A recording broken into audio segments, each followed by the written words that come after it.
Olá para todos, estou de volta. Sentiram saudade de mim, acharam que eu ia sumir. Isso aí é deixar vídeos dos colegas, né, que trabalham com saúde e ensino. Não, estou de volta e estou aproveitando a possibilidade de discutir com vocês, devido a esse problema de disseminação de um novo vírus, o coronavírus, desde o final de dezembro na China e como isso vem se espalhando, a doença vem se espalhando ao longo do mundo, evidentemente que isso cria situações, oportunidades de ensino na área do campo das ciências, o ensino em saúde para os nossos alunos. Muitas das vezes a gente tem um currículo programado para ser desenvolvido, mas o mundo é muito dinâmico. E isso vai ao encontro da necessidade da escola trazer para dentro da sala de aula um diálogo sobre fenômenos, processos, sobre o mundo real.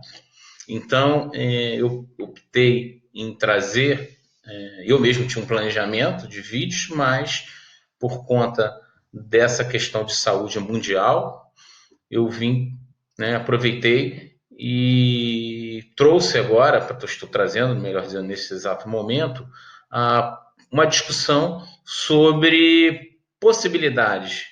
Não é a questão de se discutir neste vídeo o coronavírus, vírus, as viroses. Não.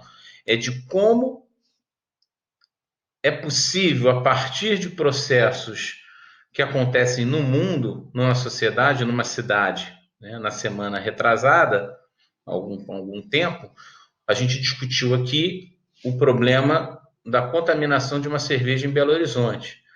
Houve uma discussão sobre um vídeo sobre água foi aproveitado dentro do contexto do problema de abastecimento da cidade do Rio de Janeiro. Agora nós estamos discutindo um tema voltado para as salas de aula, mas é um tema mundial, é uma disseminação de uma doença a nível mundial, como foi a gripe aviária há alguns anos atrás também, alguns anos, melhor dizendo. Então, a ideia é discutir que ensino, como um tema como o coronavírus, pode servir para diversos objetivos. Nesse caso, para o ensino dos vírus e também das viroses. Evidentemente que quando isso ocorre, quando você muda um pouco a sua lógica curricular para algo assim, você pode fazer um novo planejamento do que vai ser discutido ao longo de 1 ou 2 semanas. Porque uma vez que os alunos podem estar motivados, o potencial de abranger novos conhecimentos se amplia, porque o aluno vai estar interessado, o grupo de alunos vai estar interessado, muito provavelmente, em saber mais sobre aquele assunto e sobre outros assuntos correlatos àquele tema. Então, este é o objetivo. Evidentemente que o que eu vou apresentar aqui não é uma única forma de se fazer. Isso uma forma que eu refleti para trazer para vocês como um exemplo. Então, o que pode ser feito inicialmente? Você pode trazer para os alunos, uma vez que esse é um tema importante hoje, discutido em todos os jornais, nas televisões, um mapa. Um mapa, por exemplo, que uma universidade dos Estados Unidos fornece em tempo real, de acompanhamento desse novo coronavírus. Vocês podem perceber que é o 2019, perdão, 2019, porque ele surgiu no final do ano numa cidade chinesa, né, com quase 11 milhões de habitantes, que é Wuhan. Então, a partir de um local pontual de uma cidade muito relativamente grande para os padrões brasileiros, 11 milhões de habitantes, é uma cidade grande, muito grande para o Brasil. A doença foi se disseminando ao longo para os outros continentes. Hoje a gente tem, seguindo esse mesmo rastreamento, quase 32 mil casos, 31.526. Esse acompanhamento é praticamente em tempo real. E a gente consegue perceber, usando esse mapa, quantas pessoas morreram, infelizmente, quantas pessoas conseguiram se recuperar e, evidentemente, os que estão em tratamento. Se vocês clicarem se eu clicar, melhor dizendo aqui, neste link, vai entrar no mapa. Evidentemente que é muito provavelmente que esses números vão estar modificados. Mas a gente pode trazer para a discussão o tema coronavírus, como ele vai se desenvolvendo,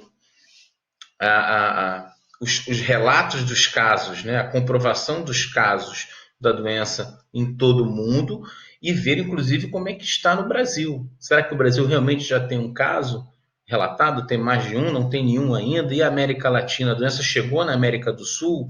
Chegou no México? Ou só está no Canadá, nos Estados Unidos até agora?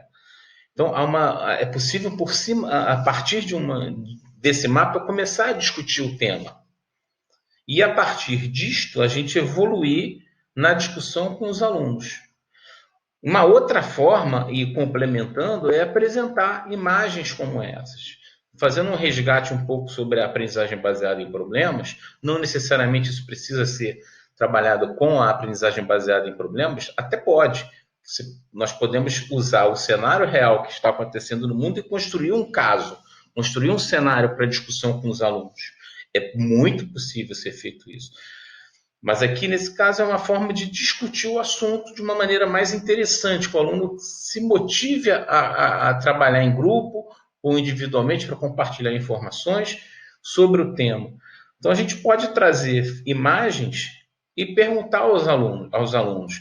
Importantíssimo o seguinte, né? É fundamental que o professor ele se prepare, ele colete informações, busque informações de maneira prévia, programe bem, se planeje bem, faça um bom planejamento de aula para que isso possa ser discutido em sala de aula. Não chega algo, poxa, isso aqui está sendo discutido, eu vou levar para lá a discussão, porque você pode te pegarem no contrapé. Então é importante ter um planejamento. Não quer dizer que você tem que saber tudo sobre tudo, mas você ter um bom planejamento vai evitar que a coisa se desgringole ao longo da sua aula. Então, uma outra forma é você apresentar imagens como esta, se atualizando e tentar discutir com os alunos, dando voz aos alunos e organizando a discussão no quadro, o que nós sabemos a respeito desse tema. Né? São aquelas etapas da aprendizagem baseada em problemas. Se quiser seguir esse rumo, essa estratégia, que a gente no futuro vai discutir um pouco melhor. O que eu já sei sobre o problema, ou a situação apresentada. Em cima da situação apresentada, o que nós precisamos saber para cobrir as lacunas de aprendizagem e as estratégias para obtenção dessas informações. Então, essas três imagens elas estão correlacionadas.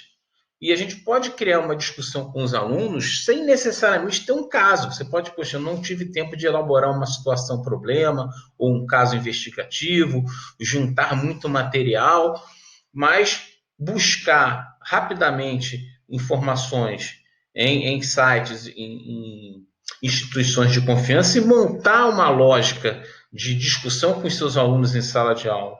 Então, essas três imagens aí, esse aqui é do vírus, tá? Eu tirei isso da internet, tem todas as fontes, tá, da imagem, do novo coronavírus, tem a estrutura aqui de um vírus, né? A estrutura de um vírus, a capacidade que o vírus tem de reconhecimento celular, são questões fundamentais para o estudo da biologia molecular.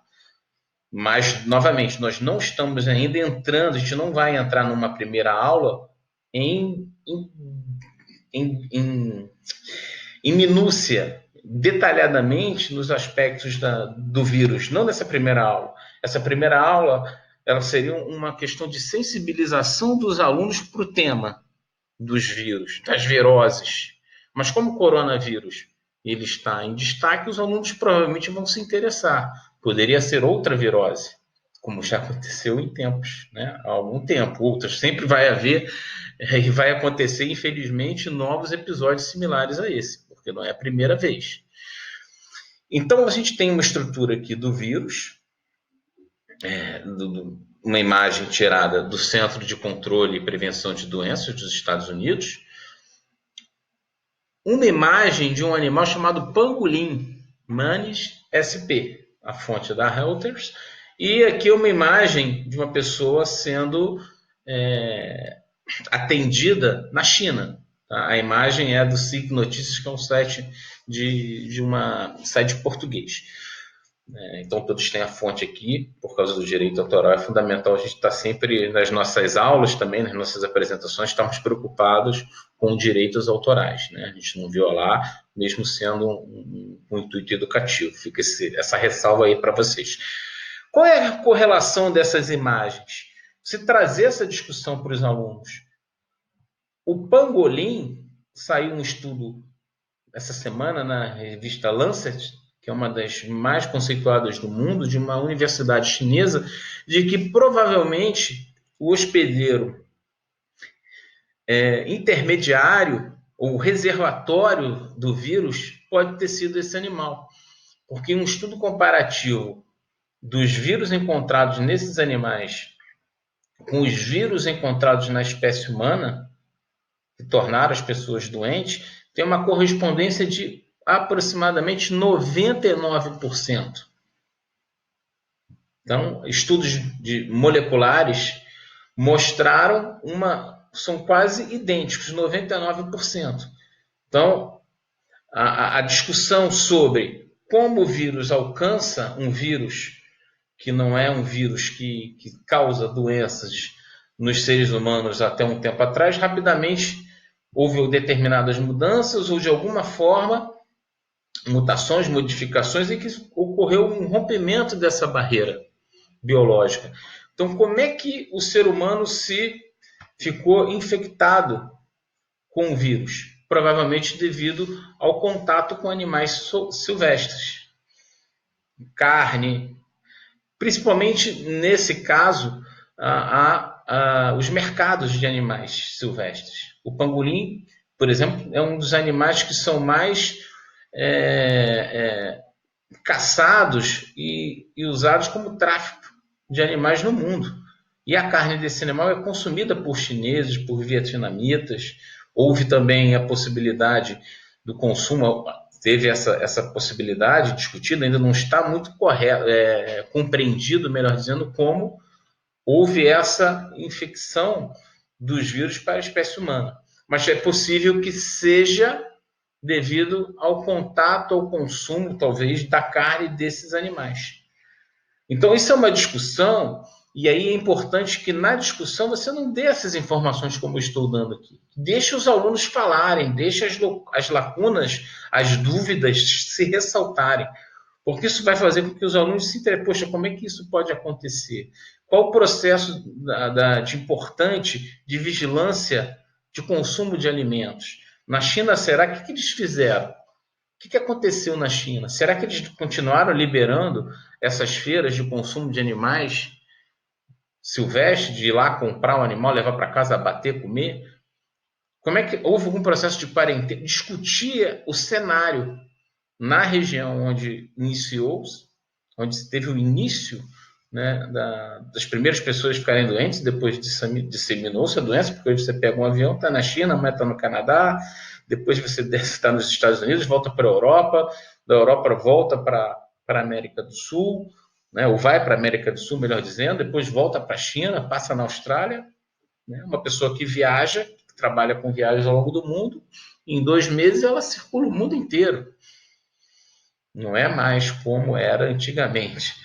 Então, essa questão, essa discussão é fundamental para que os alunos possam deixar as suas opiniões e suas ideias, os seus conhecimentos, o levantamento dos conhecimentos prévios que os alunos têm sobre o tema. E, evidentemente, que o professor, estando bem preparado, ele vai auxiliar na discussão, mas sempre com cuidado para não sair perguntando e dando a resposta. Deixa os alunos trabalharem, conversarem, discutirem. Vai fazer barulho, mas isso é fundamental. E você, no quadro, vai sistematizando isso. Depois você pode dividir os alunos em grupos e discutir determinadas questões. Se os alunos têm mais experiência nessa lógica de aula mais dialogada, em cima de um cenário real, mais fácil. Mas se eles não têm, você pode trabalhar com os alunos dando uma base mais forte, uma base mais bem estruturada. E aí a gente pode fazer, por exemplo, podem ter outras, vai depender do seu planejamento, dos seus objetivos, fazer algumas perguntas norteadoras. Os vírus são células?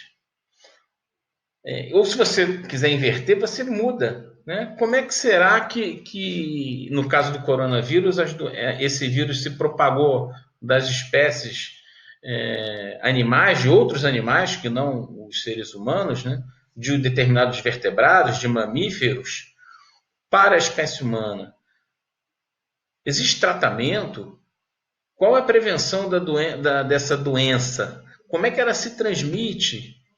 E aí você pode, a partir da ideia fazer tem duas possibilidades que eu vejo aí. Ou você começa a trabalhar o coronavírus, toda a circunstância, ou todas as circunstâncias, o enredo ao entorno do coronavírus, e depois você parte para a discussão dos vírus. Mas olha só, e os vírus? O que são os vírus? São células? Não são células? Os alunos, a gente sabe a informação, mas os alunos não. Como é que os vírus são constituídos ou formados? Lembra lá da imagem anterior? Deixa eu voltar. Aqui a estrutura de um vírus. Você pode colocar várias estruturas de um vírus. Isso não é só um tipo de vírus, existem outros. Existem vírus que infectam plantas, que infectam animais, que infectam bactérias. Os alunos vão descobrir isso. Todos os vírus são iguais? Acabei de falar isso. Como é que os vírus conseguem se reproduzir? Essa questão aqui pode se levantar até a questão de definição, se é que a gente pode definir do que é vida. Né? Quais são as características que definem um ser vivo? Será que o vírus consegue ter todas as características de um ser vivo? Isso é uma outra discussão que pode daí ser desmembrada. Quais doenças são causadas por vírus? Né? Quais são outras viroses além do coronavírus? Né? Quais as formas de prevenção contra as viroses, não só do coronavírus, mas de outras? Existem vacinas, no caso do coronavírus? Né? E as vacinas são importantes. Há algum tempo também a gente divulgou um vídeo, melhor dizendo, sobre a importância da vacinação. Vou deixar aqui o link, um card, ou no finalzinho da videoaula vai aparecer aqui a ligação com esse vídeo sobre vacinação, que eu acho muito importante. Então, a gente consegue, a partir de perguntas norteadoras, de um processo de discussão com os alunos, iniciando com a entrada para dentro de sala de aula de uma discussão de coisas que acontecem no mundo e que afetam o nosso cotidiano. Em cima disso, a gente abre a possibilidade de uma discussão muito rica com os alunos. Os alunos vão se interessar, pelo menos boa parte deles, se não todos, porque sempre um ou outro aluno pode ficar menos interessado, mas aí é o seu papel como professor trazer esse aluno para a discussão. E aí você tem como discutir, a partir do coronavírus, uma série de outras informações sobre vírus, sobre viroses, sobre doenças causadas por outros agentes, as protozooses, doenças causadas por bactérias, doenças causadas por fungos. Você pode trabalhar um bimestre inteiro de uma maneira muito enriquecedora a partir de uma situação do mundo real, do cotidiano. Então, este é o objetivo desse vídeo. Se vocês quiserem saber mais, como eu disse, o vídeo não é para discutir vírus, não é para discutir o coronavírus, mas há informações sobre o coronavírus aos montes aí, sempre lembrando que é fundamental a gente buscar informações em sites de confiança. Então, o portal da Fundação Oswaldo Cruz tem informações básicas, perguntas e respostas sobre o coronavírus. Também no Ministério da Saúde, nesse link do Ministério da Saúde. Esse vídeo é muito interessante. Vou deixar também na descrição do vídeo esses links da Organização Mundial de Saúde. É em inglês, mas você vai poder procurar também no YouTube diversos especialistas falando sobre o coronavírus atualmente. A própria Fundação Oswaldo Cruz, é muito provável que existam já especialistas mesmo em virologia falando sobre a doença, com muito mais competência do que eu. Mas como o nosso vídeo tem essa pegada de ensino, é como um tema do mundo, da realidade, precisa, pode até e deve ser discutido em sala de aula, como uma possibilidade de tornar os alunos interessados, né, no ensino em ciências, no ensino em saúde, e, evidentemente, na medida em que os alunos compreenderem esses temas com mais profundidade, eles vão, penso eu, defendo isso, acredito, muitos deles vão mudar o comportamento, podem até, inclusive, mudar hábitos do cotidiano em saúde que podem prevenir doenças. Exemplo, lavar as mãos. Outro exemplo, espirrar sempre com a mão, né? Só para a gente imaginar as formas de transmissão desses vírus. Então, a questão da higiene, a questão do cuidado junto ao próximo, aos colegas, à medida em que eles obtiverem mais informações, isso for discutido e apresentado para os colegas, né? A gente vai poder discutir outros aspectos de apresentação de ABP, a troca de ideias, a troca de informações, os alunos se tornarem mais protagonistas na construção do conhecimento. A construção do conhecimento aqui não é um conhecimento novo, como esse do pangolim, que os cientistas na China rapidamente fizeram estudos de laboratório de biologia celular, de biologia molecular, para detectar a genética, né, o tipo de RNA ou de DNA dos vírus, nada disso. Construir o conhecimento sistematizado, ser compreendido pelos alunos, eles terem esse processo de construção na obtenção dessa informação, em cima de um processo bem planejado pelo professor. Essa é a perspectiva. Se os alunos conseguirem isto, é muito provável que eles possam ficar mais atentos no seu comportamento cotidiano, mudar o comportamento para melhorar a qualidade de vida, não só dele, mas da família onde ele está inserido e, consequentemente, né, dos outros colegas. Então, você cria uma onda naquele grupo de alunos positiva, de manutenção ou de cuidado com a saúde, de promoção da saúde. Bom, esse é o meu último slide. Gostaria de novamente agradecer a atenção de vocês e solicitar que vocês curtam a página, curtam os vídeos, vejam os outros vídeos que a gente vem disponibilizando, comentem, critiquem, porque assim a gente consegue a cada momento melhorar o nosso trabalho. A gente está trabalhando, todos nós, para criar recursos educacionais de qualidade para que a gente possa avançar no ensino em saúde e no ensino em biociências. Um abraço e até a próxima.